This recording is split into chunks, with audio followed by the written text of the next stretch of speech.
Hi friends, एक बार फिर आपका स्वागत है आपके अपने यूट्यूब चैनल केटी कैंपस बाय वसी सर में। जैसा कि दोस्तों मेरा पिछला 5 to 6 मिनट का जो वीडियो था, मैंने आपको प्रेजेंटेशन के लिए दिया था कि मेरा लाइव क्लास जियो मीट पे और जूम ऐप पे भी चल रहा है। आप मेरी क्लास को Jio meet and Zoom app पे देखना चाहेंगे तो you can easily contact me on this number. इस पर आप मुझे कॉल करेंगे तो I will give you the password of Jio meet and Zoom app certainly, ठीक है। लेकिन इसके पहले आज छोटा सा क्लास मैं आपको देता हूँ क्लॉज पे। क्लॉज यानी कंडीशनल क्लॉज पे। बच्चों आपको पता है कि जो कंडीशनल क्लॉज, आपको पता है कि क्लॉज 3 होते हैं, principal clause, subordinate clause and coordinate clause. तो जो सबऑर्डिनेट क्लॉज होता है उसी को हम कंडीशनल क्लॉज कहते हैं। जो भी सबऑर्डिनेट क्लॉज होता है, फिर से मैं बता रहा हूं, जो भी सबऑर्डिनेट क्लॉज होता है उसी को कंडीशनल क्लॉज कहा जाता है। अब कंडीशनल क्लॉज, आपको पता है कि कंडीशनल क्लॉज यूजुअली स्टार्ट जो होते हैं वो इफ से स्टार्ट होते हैं। देखा जाए तो इफ से ही स्टार्ट होते हैं। उसमें इन केस भी, इफ का जो सीनो होता है वो इन केस भी होता है। तो इफ से भी स्टार्ट कर सकते हैं, इन केस से भी स्टार्ट, इन केस ऑफ नहीं, इन केस ऑफ तो प्रेपोजिशनल फ्रेज हो जाएगा ना, उसको ना रखिएगा, उसमें सिर्फ इन केस होना चाहिए। तो इन केस से भी स्टार्ट हो सकता है और इफ से भी स्टार्ट हो सकता है, इफ ओनली से भी स्टार्ट हो सकता है, अनलेस से भी स्टार्ट हो सकता है। तो जो कंडीशनल क्लॉज जो होते हैं ना, ये जो कंडीशनल क्लॉज होते हैं इन्हीं को सबऑर्डिनेट क्लॉज भी कहा जाता है। इसे कोऑर्डिनेट क्लॉज नहीं कहते, इसे प्रिंसिपल क्लॉज नहीं कहते हैं। तो जो भी हमारा कंडीशनल क्लॉज होगा ना, उसके साथ प्रिंसिपल क्लॉज जरूर आएगा। कंडीशनल क्लॉज इफ से शुरू होता है, इफ से भी स्टार्ट हो सकता है, इफ ओनली से भी स्टार्ट हो सकता है, इन केस से भी स्टार्ट हो सकता है, अनलेस से भी स्टार्ट हो सकता है, इफ ओनली से भी स्टार्ट हो सकता है। तो ये जो हमारा कंडीशनल क्लॉज है ना, वो उसको 3 पार्ट में ऐसे बांटा गया है: open conditional clause, hypothetical conditional clause and unfulfilled conditional clause. ये 3 होते हैं। आप कहेंगे सर ये कैसे हो गया? हाइपोथेटिकल का मतलब होता है काल्पनिक। काल्पनिक यानी कोई भी चीज जब कल्पना में बोलते हैं तो वो काल्पनिक हो जाता है। जैसे हुआ कि यदि मैं चिड़िया होता, इफ आई वाज नहीं, if I were a bird I would fly in the sky, तो वो कहेगा हाइपोथेटिकल हो गया। मतलब जो आपकी कल्पना थी, आपने कल्पना की कि आप ये कर सकते थे लेकिन आपने किया नहीं, वो खत्म हो गया। If I were a bird, if I were a doctor, तो I would do the free treatment with all of this patients, ठीक है। तो यहाँ पे काल्पनिक, इसको हाइपोथेटिकल कहा जाता है।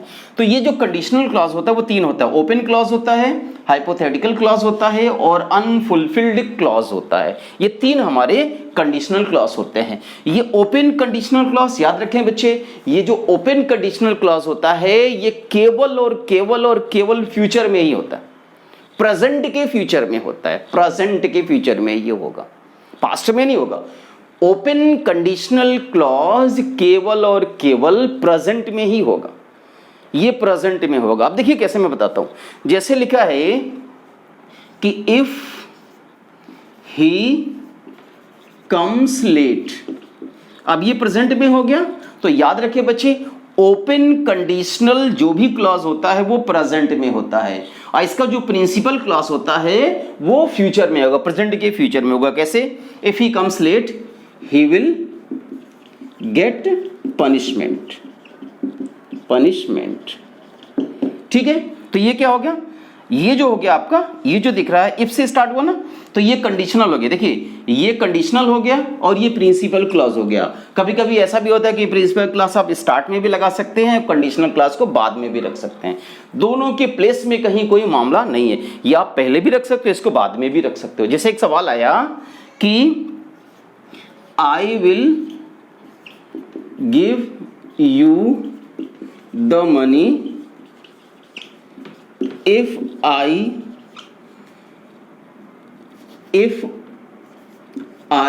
have with me।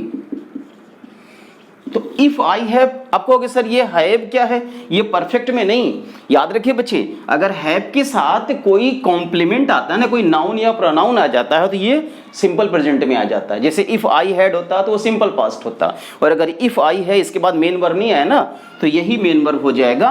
तो ये हो जाएगा हमारा सिंपल प्रेजेंट। अगर हैड है तो सिंपल पास्ट, और अगर हैज या हैव है तो ये सिंपल प्रेजेंट हो जाएगा। तो लिखा if I have with me, लिखा ना कि आई will give you the money, तो ये पीसी हो गया, इसे प्रिंसिपल क्लास कहा जाएगा, इसे सबऑर्डिनेट क्लास कहा जाएगा। याद रखें बच्चे, जो ओपन कंडीशनल क्लास होता है वो केवल प्रेजेंट में ही होता है, याद रखें।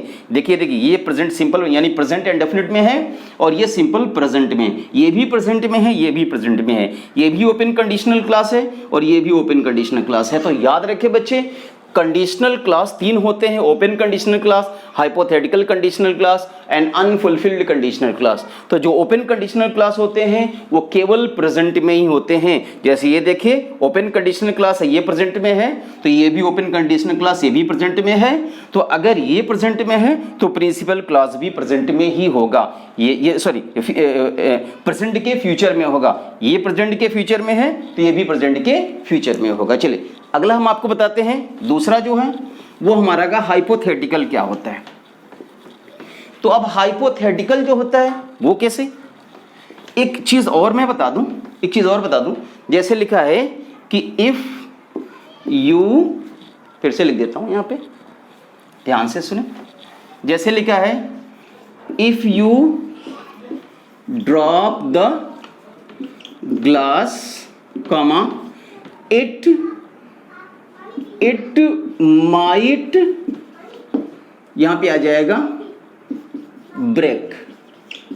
आप कहेंगे सर मे क्यों नहीं लगाए, असल में माइट जो होता है वो स्ट्रॉन्ग पॉसिबिलिटी की बात करता है, माइट जो है स्ट्रॉन्ग पॉसिबिलिटी की बात करेगा, यहां मे ना लगा के माइट लगाइए। जैसे लिखा है कि if you drop the glass, अगर आपने ग्लास को गिरा दिया तो निश्चित रूप से वो टूटेगा ही टूटेगा, तो इट विल ब्रेक भी हो सकता है, इट माइट ब्रेक भी हो सकता है, दोनों में से कोई भी हो सकता है, ठीक है। जैसे ये लिखा है कि if you walk carelessly you might, अब यहां नहीं, यहां पे मे लगाइए, या तो यू में या यू विल, तो यू में स्टम्बल अगर हो जाएगा, तुम लड़खड़ा सकते हो। तो याद रखिए बच्चे, जैसे ग्लास अगर जमीन पे गिरा तो ये स्ट्रांग पॉसिबिलिटी कि वो टूटेगा, तो यहाँ माइट लगाइएगा। और अगर आप सावधानी से नहीं चलते हैं तो आप गिर भी सकते हैं, नहीं भी गिर सकते हैं, तो जब पॉसिबिलिटी कम रहेगी तो वहां में भी लगा सकते हैं, राइट। ये चीज मुझे यहाँ बताना था। तो देखिए ये आपका ओपन कंडीशनल क्लास भी प्रेजेंट में है, ये भी ओपन कंडीशनल क्लास प्रेजेंट में है। तो ये देखिए में जो होता है ये प्रेजेंट में है, तो माइट भी प्रेजेंट में यूज होता है जो स्टॉक पॉसिबिलिटी की बात करता है। अगला देखिए दूसरा, अब हाइपोथेटिकल क्या होता है। हाइपोथेटिकल का मतलब कल्पना होती है, जैसे आप कल्पना करते हैं, जैसे लिखा है कि इफ आई वाक, एग्जाम ऐसे देगा if I was a bird, काश में एक चिड़िया होता, आई वुड फ्लाई, तो मैं उड़ता। तो अब ये वाज गलत, यहां पे वर होगा, ना आप चिड़िया है या ना आप उड़ सकते हैं, यानी ये एक सिर्फ कल्पना है। तो ऐसे स्टेटमेंट जो काल्पनिक होते हैं, जैसे लिखा है इफ आई वर रिच, ठीक है, ये कल्पना, यानी ये क्या हो गया, या रिच नहीं बल्कि लगे इफ आई वर अब बिलेनियर, ऐसे हो गया, ऐसे कर दूं, ऐसे इफ आई वर बिलेनियर, ठीक है, आई वुड हेल्प अदर्स, मैं दूसरी की मदद करता। तो ये दोनों जो है ये कैसा है, काल्पनिक है, यानी कल्पना हो गई, और कल्पना हो जाने की वजह से अब यहाँ पे आप ये हाइपोथेटिकल हो गया, ठीक है। और मुझे लग रहा है ना कि इसको थोड़ा सा हाइपोथेटिकल में वो स्टेटमेंट रखिए ना जो ये थोड़ा सा शायद ये अनफुलफिल्ड में भी जा सकता है, तो आप ऐसे कर दीजिए ना, if I had been God, अगर मैं गॉड होता तो I would have forgiven your sin, तो मैं तुम्हारे पाप को माफ कर देता। तो अब देखिए ध्यान से सुनिए बच्चे, अगर यहाँ वर है तो वर की वजह से अकेला वर्ड और वर्ब का फर्स्ट फॉर्म आएगा, लेकिन अगर ये हैड बीन है तो हैड बीन के साथ यहाँ वर्ड हैव और वर्ब का थर्ड फॉर्म आएगा। फिर से सुने, अगर वर है तो वर की वजह से सिर्फ वर्ड और वर्ब का फर्स्ट फॉर्म आएगा, लेकिन अगर ये हैड बीन है तो हैड बीन के साथ यहाँ वर्ड और हैव हैव और वर्ब का यहाँ थर्ड फॉर्म आएगा। आप कहोगे सर ऐसा रीजन बता दीजिए, तो मैं आपको बता दूं, ये जो हैड है ना, ये हेल्पिंग वर्ब जिसे एच भी कहा गया है, और बीन जो है ना ये मेन वर्ब है, और ये पास्ट पार्टिसिपल भी है, पास्ट पार्टिसिपल भी। ये बात दिमाग में रखिएगा। बीन आपको पता है ना, एक बी होता है, एक बीइंग होता है और एक बीन होता है। ये तीन होते हैं, याद रखेंगे बच्चे। बी होता है, बीन होता है, बीइंग होता है और बीन होता है, यानी ये वर्ब बी के हिस्से में आता है। इज है, एम है, आर है, वाज है, वर है, बी है, बीइंग और बीन है। तो बी वर्ब का फर्स्ट फॉर्म, ये वी फर्स्ट है। ये वर्ब का फोर्थ फॉर्म है जिसे प्रेजेंट पार्टिसिपल कहा जाता है, और ये पास्ट पार्टिसिपल है जिसे वर्ब का थर्ड फॉर्म कहा गया। अब आपको मालूम होना चाहिए कि आपने पढ़ा होगा हैज के साथ, हैव के साथ, हैड के साथ, विल हैव के साथ, शैल हैव के साथ हमेशा वर्ब का थर्ड फॉर्म आता है। तो अब ये कौन सा टेंस हो गया? पास्ट परफेक्ट टेंस हो गया। यानी ये जो हमारा कंडीशनल स्टेटमेंट है, यानी ये ऐसा हाइपोथेटिकल कंडीशनल स्टेटमेंट है जो पास्ट परफेक्ट में है। कैसे पहचाना? हैड के साथ V3 हो गया। बीन क्या है? वर्ब का थर्ड फॉर्म है। फिर से सुनिए, बीन वर्ब का थर्ड फॉर्म है जिसे पास्ट पार्टिसिपल भी कहा जाता है। पास्ट पार्टिसिपल क्या होता है? ऐसा वर्ब जो थर्ड फॉर्म में होता है इसे पास्ट पार्टिसिपल कहा जाता है। तो ये वर्ब का थर्ड फॉर्म हो गया। तो ये हैड बीन जो हो गया ये पास्ट पार्टिसिपल होने की वजह से ये हाइपोथेटिकल स्टेटमेंट हो गया कि ना आप गॉड हैं, ना आप मुझे मेरे पाप को माफ करते, और ना आप चिड़िया हैं तो आप उड़ नहीं सकते। ठीक है, तो ये क्या हो गया? हाइपोथेटिकल हो गया। तो हाइपोथेटिकल स्टेटमेंट वो स्टेटमेंट होते हैं जो सिर्फ कल्पना कर सकते हैं, जो आप सिर्फ कल्पना कर सकते हैं, आप उसको पूरा नहीं कर सकते। ठीक है ना? अच्छा, उसके बाद अगला मैं आपको बताऊं, नेक्स्ट जो होता है, अभी मैं आपको हैव बीन और हैड बीन के बारे में थोड़ा सा टाइम लेता हूं। दूसरा देखिए, एक और मैं बता दूं, जैसे लिखा है कि इफ आई हैड, ऐसे कर दीजिए, if I had played well, if I had played well, I would defeat my opponent। ऐसे आ गया। तो इस स्टेटमेंट में देखें तो क्या गलत हो गया? आप देखिए कि यहाँ पे हेल्पिंग वर्ब है और ये प्लेड क्या है? वर्ब का थर्ड फॉर्म है, तो ये पास्ट परफेक्ट में हो गया।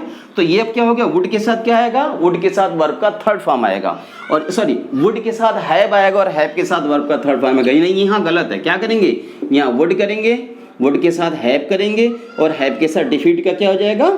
डिफीटेड हो जाएगा। यानी वुड के साथ हैव और हैव के साथ वर्ब का थर्ड फॉर्म आया। कहने का क्या मतलब हुआ? हैड के साथ अगर ये वर्ब का थर्ड फॉर्म आए, अब ये हैड के साथ यहाँ मेन वर्ब की शक्ल में दो होगा, जैसे प्लेड भी यहाँ हो सकता है और बीन भी हो सकता है, लेकिन बीन के बाद नाउन आएगा। जैसे if I had been a doctor, अगर होता है ना if I had been a doctor, तो if I had been a doctor, तो ये हैड क्या है? ये हेल्पिंग वर्ब है, ये हेल्पिंग वर्ब है, और बीन क्या है? ये पास्ट पार्टिसिपल है। ये कौन सा फॉर्म है? वर्ब का थर्ड फॉर्म है। तो अब इस स्टेटमेंट में क्या आएगा? यहाँ हैव आएगा, सॉरी यहाँ पे वुड आएगा, वुड के साथ क्या आएगा? हैव आएगा, और हैव के साथ वर्ब का थर्ड फॉर्म आएगा। ये बात हमेशा इस फॉर्मूले को दिमाग में रखिए बच्चे, सभी लोग। ठीक है ना? चलिए आगे बताते हैं। दूसरा देखिए, आता है हमारा अनफुलफिल्ड डिजायर। ठीक है, अनफुलफिल्ड डिजायर में क्या होता है ये देखिए, यानी ऐसी इच्छा जो आपकी पूरी नहीं हो सकी उसे अनफुलफिल्ड डिजायर कहा गया। अब ये अनफुलफिल्ड डिजायर क्या है? ये भी इफ से ही स्टार्ट होगा। जैसे लिखा है if I had went to station on time I would have caught the train। तो मैं ट्रेन को क्या करता? पकड़ लेता। तो ये क्या हो गया? यानी आपकी चाहत थी ट्रेन को पकड़ने की, लेकिन आपने मिस्टेक क्या किया? आप समय पे नहीं पहुंचे।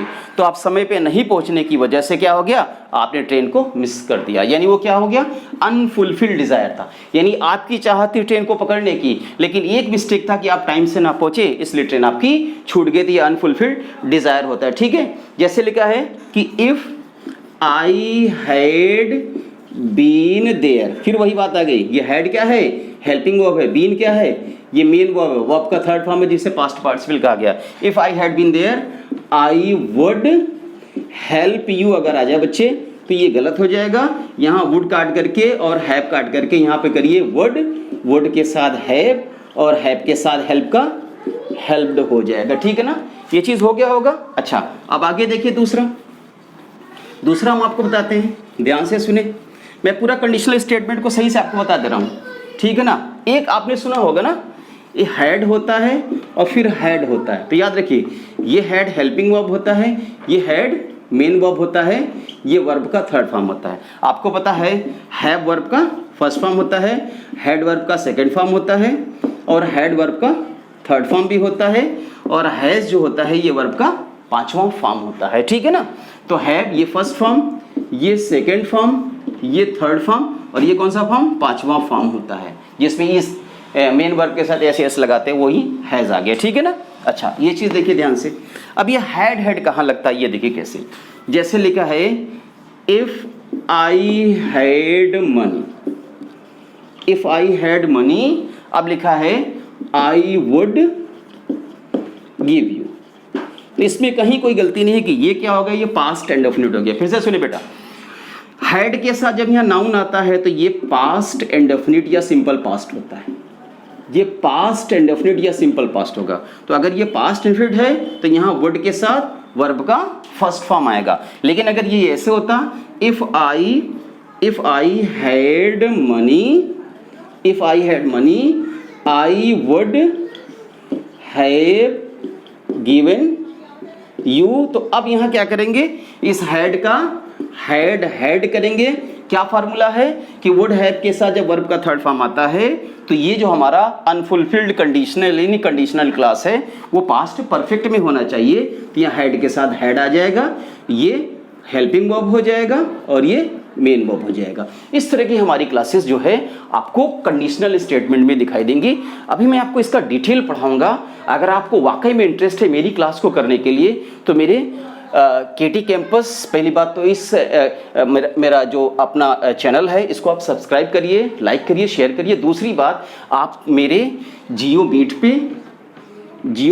पे मैं पढ़ा रहा हूँ और जूम ऐप पे पढ़ा रहा हूँ।